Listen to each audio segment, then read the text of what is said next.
Karena gue pernah tampil di salah satu podcast dan konten podcast itu viral.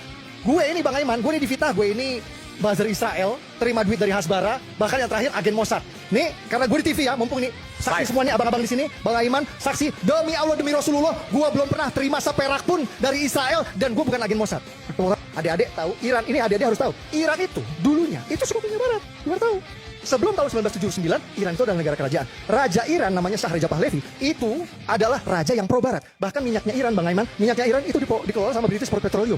Sampai akhirnya tahun 1979, Raja Shah Pahlavi yang pro barat ini digulingkanlah oleh yang namanya revolusi Islam yang dipimpin oleh Ayatollah Khomeini.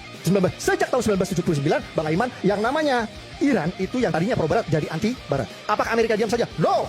Amerika berulang kali mencoba menggulingkan rezim Islam di Iran, Bang. Salah satunya adalah dengan mendanai dan mempersenjatai yang namanya Saddam Hussein untuk menyerang Iran. Jadi kalau adik-adik Google itu ada yang namanya perang Irak-Iran, itu adalah Amerika mendanai Saddam Hussein untuk menggulingkan si Iran itu. Jadi ini aku harus semangat ini ya. Jadi Oke. Jadi Iran Jangan kenapa? Izinkan Bang. Izinkan 5 menit lagi. 5 menit lagi. Jadi Amerika sudah berulang kali mencoba untuk menggulingkan Iran tapi gagal. Itulah kenapa Iran itu sekarang Bang Aiman menjadi satu-satunya negara yang menjadi simbol perlawanan Islam terhadap hegemoni Barat di Timur Tengah. Asal tahu, satu-satunya. Ya. Tapi tahu nggak? Ketika Islam menjadi simbol perlawanan Islam terhadap Barat, apa yang terjadi? Adik-adik mungkin tahu, beberapa hari ini, 2 hari ini, ada videonya Felix Xiao yang viral. Tahu nggak, di video itu intinya Felix Xiao dia bilang gini. Intinya di video itu Felix Xiao mengajak agar jemaatnya dan seluruh penonton videonya tidak usah percaya sama Iran. Gak usah percaya sama Iran lah, Iran gak bisa percaya. Ada pemahaman sesat yang harus gue luruskan nih Bang. Ya, ada pemahaman yang bilang kayak gini. Amerika itu, ya, karena dia menyerang Iran, artinya Amerika itu tunduk terhadap Israel. Oh my God, come on. Amerika itu adalah negara yang umurnya 300 tahun, berdiri tahun 1776. Israel itu negara piyik yang baru lahir 1948, umurnya baru 77 tahun. Israel itu, seperti Bang Isla bilang, Bang Iman, Israel itu didirikan oleh kerajaan Inggris. Yang didirikan Israel itu kerajaan Inggris melalui yang namanya perjanjian deklarasi Balfour. Jadi Perdana Menteri Inggris waktu itu nulis deklarasi Balfour yang kemudian diresmikan oleh PBB melalui perjanjian Partition Plan tahun 1947, berdirilah Israel di tanah Inggris. Jelas ya, tanah Inggris yang punyanya Inggris itu. Itulah yang dibagi dua menjadi Israel dan Palestina. Ini fakta. Jadi bukan tanah Palestina tapi tanah Inggris. Bang Aiman, poin terakhir Bang Aiman perlu tahu, ini penting sekali. Bang Aiman tahu nggak, Amerika setiap tahun itu memberikan dana hibah kepada Israel 3,8 miliar dolar. 60 triliun diberikan kepada Israel, Amerika ngasih cuma-cuma setiap tahun. Tahu Bang Aiman? Tahu? 60 triliun setiap tahun. Untuk apa? Ya, untuk salah satunya untuk membeli dana alutsista yang canggih yang dipakai sama Israel sekarang. Contoh, F-35 tahu? Jet tempur F-35 yang super canggih itu, ya, yang dipakai itu. Nah, ini yang abang-abang, adik-adik semua harus paham. Ini poin pentingku yang terakhir penutupan, ya. Jadi pabrik, ya ini poinnya, ini poinnya, ini closing. Okay. Ya. Jadi pabrik swasta Bang Aiman yang memproduksi F-35 di Amerika itu punya swasta, bukan punya negara Amerika.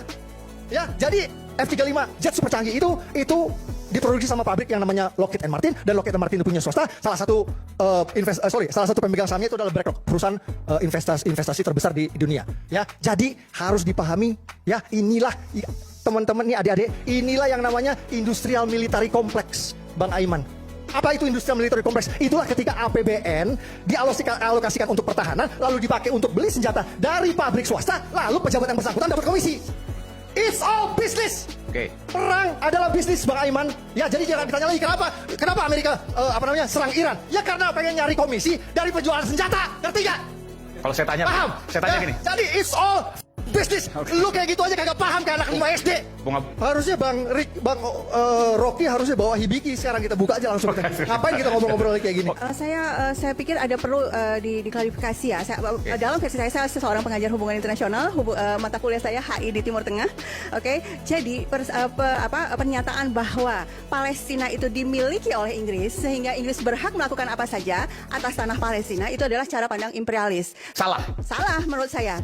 Jadi negara-negara Timur Tengah di satu poin bahwa memang perjanjian Sykes-Picot itu membagi-bagi wilayah Timur Tengah secara arbitrer, itu betul. Tapi itu tidak menafikan hak orang-orang di sana untuk self determination, untuk mencapai kemerdekaannya. Nah, negara-negara yang lain itu akhirnya menjadi negara merdeka, bisa mengelola sendiri tanahnya, sumber daya alamnya. Suriah, Jordan, Lebanon itu kan negara-negara yang merdeka. Tapi Palestina itu diperlakukan berbeda oleh Inggris.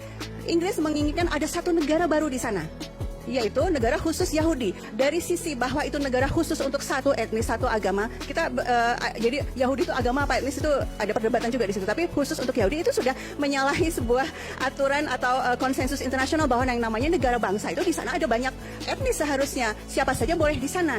Dan yang dilakukan oleh Inggris adalah memfasilitasi perampokan tanah ya oleh entitas yang didatangkan dari Eropa. Nah, itu kesalahannya. Dan itu pelanggaran. Dan itu pelanggaran. Apa bukti bahwa itu pelanggaran? Resolusi PBB 194 tahun 1948 itu menyatakan orang-orang Palestina yang terusir berhak untuk kembali. Dan kalau dia tidak kembali, dia berhak untuk mendapatkan ganti rugi. Yang terjadi di 48 itu kan pengusiran besar-besaran. Ketika Inggris lewat PBB tentunya resolusi 1947 membagi dua wilayah itu 55% untuk diberikan kepada orang-orang Yahudi. Padahal populasinya itu separuh dari orang-orang Arab Palestina yang ada di situ. Makanya itu disebut settler colonialism. Orang-orang yang datang dari jauh, kemudian dia bermukim, lalu menjadikan tanah itu tanahnya sendiri, jadi negara. Ini persis fenomena Amerika Serikat. Amerika Serikat itu dulu pemiliknya yang pribumi di sana kan orang-orang Indian. Lalu orang-orang kulit putih datang, membunuhi, mengusir, lalu tanah itu tiba-tiba jadi Amerika Serikat. Nah, itu udah distorsi informasi, tidak sesuai dengan fakta sejarah, Bang Aiman. Seperti ini contohnya, Mbak Dina salah ini, seperti ini, kayak gini. Maaf nih. Ini pahit tapi ini fakta. Semua narasi yang beredar sekarang, Israel mencuri tanah Palestina. Bang Aiman, faktanya ketika Israel didirikan belum ada negara Palestina, belum ada bangsa Palestina, tidak ada. Nah, itu Anda salah di situ. Anda mengabaikan fakta yang lain. Anda hanya menerima fakta yang menurut Anda benar. Ini fakta loh, Teh. Ini fakta. Gue ngomong fakta loh, Teh. Oke, fakta versi Bung Permadi apa? Karena waktu itu tidak ada negara Palestina, yang tidak ada bangsa Palestina, yang ada negara Ottoman Turki. Palestina itu salah satu provinsi dari negara Ottoman Turki. Ya, enggak, ini faktanya dulu. Faktanya dulu. Jadi, kalau Teteh bilang tadi katanya Sebentar dulu nggak ada Indonesia, berarti nggak apa-apa ya?